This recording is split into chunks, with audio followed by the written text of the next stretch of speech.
All right. Good morning, everyone. First off, I'd like to thank Creator for bringing us all here today and for those tuning in.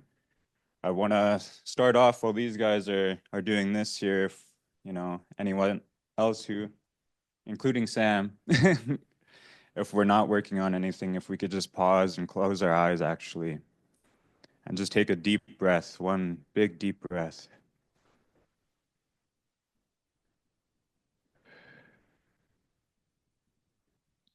And yeah, that keeps us grounded for moving forward while these guys get all set up. And I believe Samuel had something else he wanted to start us off with as well. We don't have to speak. Yeah. Straight from the heart. Good morning, everyone. It's good to see you all the familiar faces. As you can all see today, we're starting off our day as a part of our cohort. With that, we have inherited some responsibilities. Right about now, my mission would be waking up and he'd be asking me, Dudum, did you light the smudge yet? Did you pray? Don't smell nothing, So he would always double check us and he would fact check us. And one thing I want to kind of remind us is, as Indigenous, as mîyowâhk, we have to start off in a good way, and that's through prayer. And I really love the acknowledgement that the land acknowledgement we got this morning, the song from Auntie Tanya was very healing. And let's take that one step further. And the elders used to say, we don't know whose prayers are going to get up there, so we all pray together. All pray to that common goal, so we can start off in a good way and ask, for all of us to get our nerves out of the way, and also not just for asking, but giving thanks. So while we start up and, we have quite a bit of time for the day, but I'd like to invite everybody into prayer and, whether that's in language, if you want to stand, if you want to sit, I'm not judging anything. We don't have any prerequisites on how you pray, but I'd like to start this, and just kind of start our presentation off with a prayer. I hope. So I'm gonna drop this mic for now.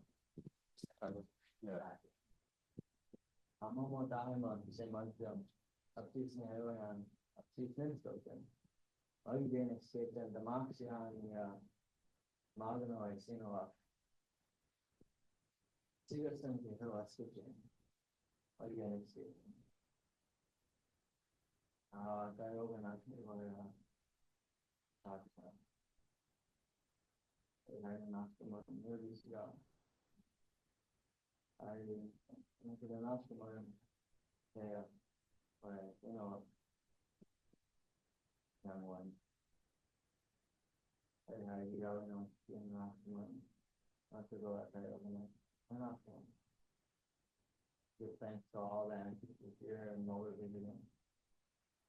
Pray that everyone makes it home safely. I pray that every struggles they're going through today, they make it through it. Now we have a beautiful day and a full of blessings.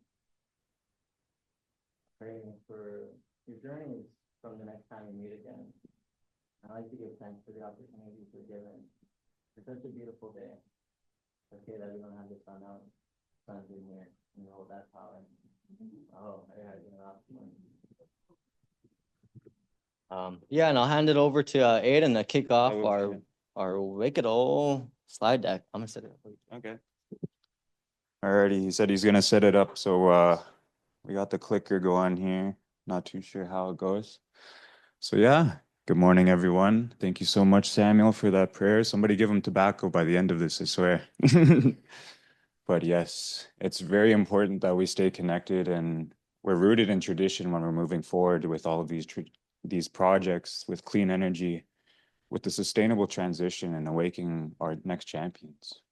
So with that, we'll get right into our presentation and our project. So with our project, we applied in February of 2024. It was Michael and myself, my final paperwork for the Generation Power internship program. And during that day, Michael had actually mentioned that we have another program within Indigenous Clean Energy that we can apply to. Would you like to apply to it? And I said, sure, why not? I have no idea what we're going to do, but we'll do it. So we came up with some ideas and we landed on some emergency shelters for during blackouts. And it just goes to show how much your ideas can evolve and change over time. So we had that idea initially, and I was just finishing up submitting all of my GP things, and as well as doing firefighting within my community. So with that, we were accepted into the program of March of 2024 when I was officially started in my role as a Clean Energy Youth Coordinator within my hometown of Frog Lake First Nations, located in Treaty 6 territory. We were accepted into the program and we had our onboarding on April 3rd. The program ended in September of 2025 when we submitted our final evaluation. And this was funded by the ImaGENation program, Indigenous Youth Mentorship Program, which you learned all about. I encourage everyone to apply next year. And the project leads were myself as the technical project lead, but it doesn't have a project lead. All of us here are a team. Every single one of us here, we contributed to this project as much as we could. And we were brothers in that sense, not only for this project, but aside from that, in ceremony, when we help and go and help the people, the elders, the youth, we like to do it together because it brings together our bond. So it's myself, Samuel Marty, and Michael Marty. And ImaGENation is made possible through student energy, Indigenous clean energy, and 7-Gen energy. These photos are from the 7-Gen exactly last year, just over a year ago. And I'd like to say that I've grown taller since then. As you can see in this first photo, I have a little bit of a cane. So I was just getting over my injury while going to the 7-Gen Summit in Iqaluit, and I didn't have any sort of walking or mobility. So quick story, real quick, is when me and the boys landed, I was like, man, I need something to help me support myself. We should go look around for a stick. And yeah, so we're walking around in the town site and whatever, making our way towards the shoreline to where we wanted to go, which is this spot here. And about halfway through, we made the realization there's no trees in none of it. There's no trees in the Calumet at all. We're trying to find a needle in a haystack here. So it was pretty crazy how that all turned out. And then Samuel here, he spotted something in the ditch. And then Michael went to go grab it. And here it was an old broken down crutch. So I used a broken down crutch to get to the superstore there, and I bought myself that awesome cane. And yeah, throughout the whole week, everyone is saying that I had some grandpa, some Muslim swag or whatever it is. So that was a great time. And right below is all the people who were able to make it out to the 7-Gen Summit. It was an amazing experience to meet everyone for the very first time and, you know, build those connections. So I'd like to hand it to Sam for the next portion. We will both speak to this next slide here, but it's a very impactful slide. Yeah, so partly why I like to start off in a prayer in a good way is also the realities that we face and why we're making the strives towards such a sustainable transition. As you can see here on the right, these are actual pictures taken within our community. The middle slide, we actually met with that company that week and questioned them, like, hey, what do you have any set safety bars set in place? And they're like, oh yeah, we do. My brother sent me that like the week later, and I was like, no, you don't. And so we don't get sued, I kind of marked out their picture there. At the bottom, you could also see that's another site that's been there for over 30, 40 years. Generation into fossil fuels. So yeah, it's a bit harsh. It's a bit of a harsh reality to look at. So why is energy diversification is important? The people have carried the weight of survival long enough. The time for talking, for endless research and reports, is over. The time for action is now. Energy just diversification isn't just about light and power. It's about sovereignty. It's about reclaiming control over our futures and fueling the nation with our own strength. The ancestors prayed for a day when our generations would awake. Through Kîsikâw, mîyowâhk, sunny blessings, we're not just building a solar project. We're igniting a movement of youth, knowledge, and self-determination. The sun has been a pillar of hope in the past. Now it becomes power for the future. Aho. So that's just a little bit of the why and hows. Oh, okay. I don't know if the clicker.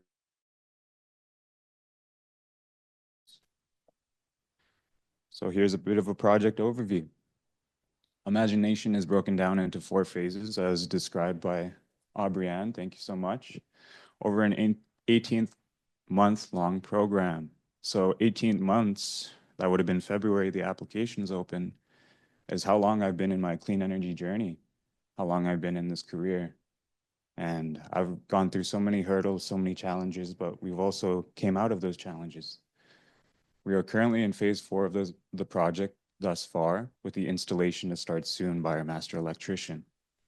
This program has allowed our team to grow and to gain real-world experience, build capacity, and connect with other Indigenous youth and clean energy leaders across the country.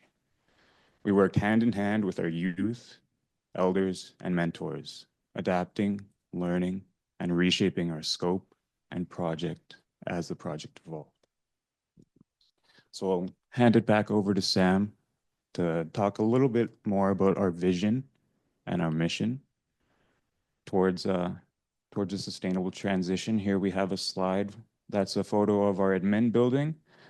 On the furthest side in the picture, we have the band office with all of those vehicles in front. The big section is the arena. The section just behind the school there, the school is the brown portion, is our field house. And that whole brown portion there is the brand new school, which was designed by Reimagine Architects, and it's been in operation since 2020, I believe, 2019 or 2020. I'll hand it to talk to our vision and mission.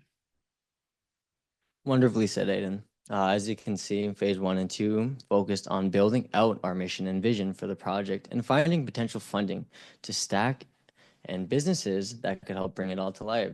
So beyond what you can see here, our vision goes beyond this. Our vision is changing the narrative that our youth are used to deep in the heart of oil country, Alberta, right? Otherwise known as separatists currently, but we won't get into that. So we're really trying to make these strides, and we're really pushing it and starting it at the youth in terms of implementing energy efficiency, renewable energies early into the curriculum, doing things such as naming the project. We didn't name this. This came from the youth. And I didn't even know how to say Sunny Blessings before. So that's something we learned, really amazing. And it's another way that we envision our youth taking over our jobs one of these days, being involved. And Aiden can speak a little bit on our mission. Yeah. Thank you, Sam. And beautifully said as well. Thank you so much to reiterate the fact that we're doing this for the youth and the next champions. This is why we chose the high school for where we wanted to place our solar panels. Our mission, to create clean energy projects in and around the high school that, 1, generate power, renewable power for the community, 2, inspire future leaders through a new clean energy education program for Frog Lake youth and members. All right, so here we have some of our timeline and progress and our action items that we've done throughout all of our project. So some of our first action items are actually to come up with an idea. That one's not listed there. So come up with an idea of what you want to do for this clean energy transition, and it can be an array of different things. As stated within the presentation earlier, it can be many different categories. So one of our first action items on the official side of the project was to secure letters of support. And this comes from Chief and Council, your partners, and your funders. So when it comes to CNC and getting a secure letter of support, you can have a letter of support, and then you can also have a BCR, which acts as a permit for your project. So you get the letter of support first, and you come back with a little bit more of a rubric of what you want to do for your project, and then you can secure that BCR. It works differently in each community. Yeah. We have different mandates, different policies, different, just overall different. No two communities govern themselves the same, but more specifically within our community, a BCR acts as a permit for us to install our solar. I just wanted to clarify that detail. Absolutely. Sam is actually in Indigenous Youth Roots Policy School right now, so thank you for reiterating that fact. Every nation across Turtle Island, because our viewers are coming from all across Turtle Island, us here today are coming from all across Turtle Island. No two First Nations are the same, including Métis Nations and Inuit nations. So our next action item that we had was to apply for multiple funding streams. We applied for the Youth Harbor Foundation and as well as Student Energy Creates. And we weren't successful with those two, but we did secure additional funding later on, which we will touch on later. We contracted Reimagine Architecture for the system design and initial design of what it's going to look like. And that's what we have here on the slides with the layout on the bottom. And we partner with Johnny's Electrical Ltd. For all of the installation portions of the project and as well as some of the technical aspects. We were having weekly meetings with the team initializing this project, but as the project moved and evolved, when it came to completing this project, it moved on to bi-weekly meetings and then monthly meetings. And then I'll hand it back over to Samuel to speak to the timeline and the progress. Wonderful. Yeah, so as you can see here, phase 3 and 4 focus on the implementation and impact, transforming our plans into tangible results. But the timeline doesn't end at installation. It continues through education, inspiration, and mentorship, empowering the next generation of clean energy warriors. Challenges along the way. So challenges and learning curves, being a newly formed team finding its rhythm, learning nation processes, administrative pathways, and the language, navigating corporate and funding environments, as mentioned earlier, building project management capacity from the ground up. So before we move into our response, being a newly formed team, finding its rhythm, that's one statement, but it holds so many stories. There was a lot of gaps that we had to fill as a team, and there was a lot of ways that we had to focus, understand each other's weaknesses as a team and how to mitigate that and work successfully as a team. So that was something that was it definitely took a while to find our flow. And then navigating the corporate and funding environments like 7Gen, that was one of our first conferences and actually the first time going up north. It was a whole learning curve. But looking back at it today in hindsight, I couldn't have imagined it any other way. It was vital to being where we are now in the project. Going into our responses, Aiden can speak very well into that. Alrighty. Well, I want to say this together if you want, Sam. So our response, Beatic, which is be gentle, be patient. We have that teaching and that saying within the ceremonial circle, and we took that upon ourselves when it came into our project implementation. So with that, I'd like to share some of the other things. One, bringing ourselves back up, we had to realize each other's strengths, bring each other back up. Because we see nowadays that everyone's living in silos, and it's very much a crab in a bucket syndrome. So as long as we can change that environment, get ourselves out of that bucket, then we can all be free. And we have to lift each other's up to be able to do that. And the way you can do that is to be able to stay teachable at every stage. From a very young man, I've always learned to question everything. Samuel himself has learned to question everything as well. So that's why we connect. We're always questioning each other, bouncing ideas off of each other. We leaned on our mentors and our coaches, so our ideas had evolved throughout all of the project because we relied so heavily on all of our mentors and our coaches, not only in terms of project implementation, but also to find funding sources, and as well as to present ourselves in a very respectable manner to be able to secure some of that funding. So through that, we also built networks through capacity building opportunities, such as the 7Gen Summit, and as well as some of the additional programming offered through Indigenous Clean Energy. I myself am the 2020 Catalyst as well. And then Samuel here, he is a project steward through the Bringing It Home program, which I am a team member on his project for that.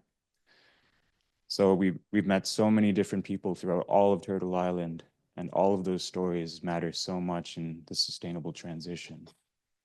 We applied traditional teachings and ceremony to guide decisions for each and every step of the way. So Samuel and myself were very involved within ceremony. We like to pray not only for the good of our project, for the longevity of it, and that we're coming at it with intentionality and good hearts and good minds, but also that it can be sustained for the next generations, just as our ancestors thought. Our ancestors fought for us to live for the next 7 generations, and we got to bring that teaching back. So we're implementing this project for the next generations. We stood our ground and honored our vision throughout every step of the way. And then here we got a photo. I took this photo at one of the Bring It Home on sites, and during that time, that was in Penticton. We were getting a breakdown on vapor barriers and energy efficiency, everything that goes into a home. And the home is very important. But this quote here, one day at a time, it's very important because you got to take it one day at a time. You can't hold yourself back thinking, oh, I did so bad yesterday, or what am I going to do tomorrow? You have to live presently. You have to live with intentionality, and you have to live with your heart and your virtues and carry that each and every day. And yeah, we'll, okay, yeah. And then I'll hand it back to Sam. Yeah, one thing here as well, I really want to highlight is we stood our ground and honored our vision. What does that mean? What that means is being a newly formed team, finding its rhythm plays really into that. You know, we're young guys coming into this space, young guys busting into the band office and trying to tell people how to do things. Like, how come you aren't already doing it? And there's some form of undermined, or maybe they don't have that, they don't know us yet. Let's put it that way. They don't know what we're capable of yet. But that was one thing that we really had to stand behind was, we wanted to put a solar array. Like, it did transfer. It was, as Aubrey mentioned, she was probably referencing us. We were going to do emergency cabins. Crazy idea, not even feasible at all for our community. So we ended up putting solar onto our high school. Way better, obviously. But after we decided we were moving with solar, it was that or nothing. It's either that or we give all the money back. I wasn't going to do a feasibility study. No, I wanted to see the solar on top of the school. And we stood behind that. No matter how hard it was, no matter me talking to engineers, people who have PhDs and backgrounds in this, I was like, I want the solar array. I'm sorry. I don't care what your study says or, whatever. We have to get it here. But it's staying strong to what you believe in and your values, right? Who you are as a person and what your project really represents. This isn't just meaningless work. This is very impactful, and this is going to generate this momentum that we need for the next generations. So that's something I really wanted to highlight there, and also take one step back to the applied traditional teachings and ceremony to guide our decisions. Not only Aiden and I, but our colleague that isn't here today, Michael Marty. Thankfully, because he's in the community, he's actively taking over, not only praying for us, but he's taking care of the ceremonies while we're out here. We're always trying to balance that too. It's fighting to live in both worlds, right? But one thing, how we blend the two together, is we include elders, pipe ceremonies, and prayers at the very beginnings of our community engagement. Our project starts. We set the grounds for what we're trying to do. We believe in doing good work with good people. I'd say something else, but there's children watching, I hear. But Rebecca, shout out. Rebecca, shout out. Yeah. So that's it's doing good work with good people. And that's one thing we do. It is through pipe ceremonies, through listening to our elders and having our at Dioganuk, the grandfathers, with us every step of the way, because they know what we're doing is in a good way, in a good heart, good mind. $1 million mind, $1 million heart, Chase Akalea. But that's kind of what I wanted to say here. We'll move over to the next slide, and Aiden can speak a bit here. Thank you, Samuel. So the pathways forward, what are we going to do next? Let's get it done. So we got the 14 panels confirmed, which is totaling a 6.6 kilowatt capacity. We have the expansion potential from our initial design with reimagination to have 239 additional panels onto the roof, reaching about a 130 kilowatt generation. Additionally, we have secured $30,000 through the ImaGENation program, and we have also secured a grant from another organization for $15,000. We can't say who, so that's why I said it that way. I'm good to go. And yeah, that goes to show, don't be afraid to ask for money.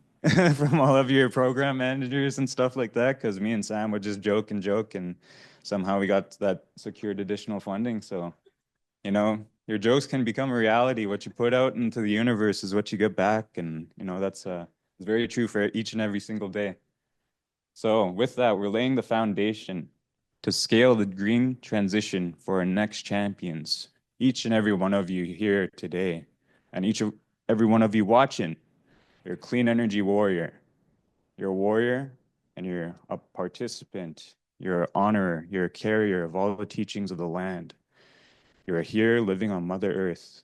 So it's our time to give back to Mother Earth and to do things with intentionality and awaken ourselves as the next champions to help as much as we can. So our goal is to build energy sovereignty one panel at a time. And we here I have a photo of the heat workshop that came to our nation, which was last year in the April timeline. And during that time, we used it as a community engagement, I guess you could say, to pitch the solar project to the students. And each and every one of them were ecstatic. So they're very excited to see this project come to life. We're planning a graduation ceremony for once the installation timeline is complete. And yeah, from there, we're really moving it forward. Samuel, you have any other additional comments? It wasn't last year, it was this year. Aiden's crazy. It was a couple months ago, right? Cedric, the heat workshop? What the heck? Last year? The heat workshop? It was April of last year. It was this year. Or April of this year, 2025. I'm so sorry. I'm living in winters and summer cycles here. So yeah, 25 winters, 24 or 25 summers, 24 winters, how old I am. Just kidding. But yeah, anything else to add for the pathways forward there, Samuel? Yeah, like, and I'm sure this will be reiterated quite a bit, is this really is only the start. From 18 months ago, definitely would not imagine the impacts generated from not only this program, but through the mentors, the supports, through the capacity building opportunities. I'm very happy to say at the very start of this, I had no clue of project management, clean technologies, energy efficiency. Like, what even is that? Didn't know, but now I do. And I'm very proud to say that now the three of us, from starting our careers with this program, we have all been recognized with national awards to sustainability and environmentalism. Michael and I can't disclose what award that is right now, but Aiden has the 25 under 25, so that's a pretty close mark. So who would have ever thought that these would have been the impacts from this very conference today? This conference is very, I mean, this next photo, yeah, maybe we can go in here. This one right here is actually our first conference together. I was a mess. I didn't know what to say. I didn't know how to talk about our projects. Yeah, definitely didn't know what he was talking about, that guy. And it really transpired into something so beautiful, into generating family, spiritual family, I like to call it. And that's a theme that I've been picking up. And it's been a very special journey to share with you all. Uh, I think I think it's gonna be like, when you go to those real wicked conferences and the next ones are like real subpar. That's how it's gonna be. But yeah, I'll let Aiden go. But before that, shout out the environment to my bringing it homies. Yeah. Love you guys, and I'll hand it over to Aiden for some closing words. Thank you guys. Alrighty, thank you, Samuel. But yes, our project is going to be the first operational solar panels in our nation. Very important note. Very important note. And yeah, so being an oil-driven nation, seeing solar panels and the green energy transition come about from my work, Samuel's work, Michael's work, all of our work together, and not only us, but our mentors, our colleagues, and all of the people here presenting, who are going to be presenting here today. All of them have valuable ideas. All of them are very impactful and follow their journeys. So thank you. If you have any questions, feel free to contact us. So here we have my name, Aiden D. Abraham, aiden@froglake.ca. Sorry about the apostrophe. If it causes you any sort of trouble, contact me at my phone number there. And then we have Samuel's contact and Michael's contact as well. But feel free to follow me on Instagram too, because all my stuff's on there. So, alrighty. Shout out. Shout out the environment. Yeah.